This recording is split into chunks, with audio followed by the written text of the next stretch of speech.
সামাজিক যোগাযোগ মাধ্যমে একটা ছবি সবাই শেয়ার করছেন, আর এই ছবিটি শেয়ার করে অনেকেই লিখছেন এটার ক্যাপশনের দরকার নেই। এই দুইটা ছবি দেখেই মানুষ আন্দাজ করতে পারে এখানে কি বোঝানো হয়েছে।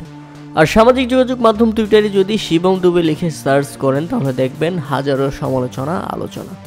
কেননা আইপিএলে পারফরমেন্স অনুযায়ী শিবম দুবে ভারতের বিশ্বকাপ স্কোয়াডে জায়গা পেয়েছিলেন, আর টি-20 বিশ্বকাপে সেই আশানুরূপ পারফরমেন্স করতে পারেনি যেমনটা তিনি আইপিএলে দেখিয়েছিলেন। তাই তো তাকে নিয়ে হচ্ছে আলোচনা, সমালোচনা। কেননা তাকে যখন দলে নেওয়া হয়েছিল তখন অনেকেই, ভারতের অনেক সমর্থক গোষ্ঠী রিঙ্কু সিংকে কেন নেওয়া হলো না এটার প্রশ্ন তুলেছিল। সেটার জবাব অবশ্য দেয়নি ভারতীয় ক্রিকেট বোর্ড।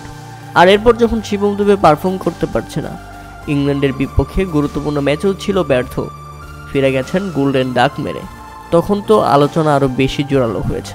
আর রিঙ্কু সিং ভারতের প্রত্যেকটা ম্যাচে গ্যালারিতে হাজির ছিলেন। এদিন ইংল্যান্ডের বিপক্ষে শিবম দুবে যখন ডাক মেরে ফিরছিলেন তখন তার দিকে ক্যামেরা ধরতেই দেখা গেল হাস্যোজ্জ্বল ছবি। তাই তো আরও জমে ওঠে ঘটনা। মানুষ এই দুইটা ছবি শেয়ার করে লিখছেন, রিঙ্কু সিং কি শিবম দুবের থেকে যোগ্য ছিল না? কেন তাকে বিশ্বকাপ স্কোয়াডে রাখা হয়নি?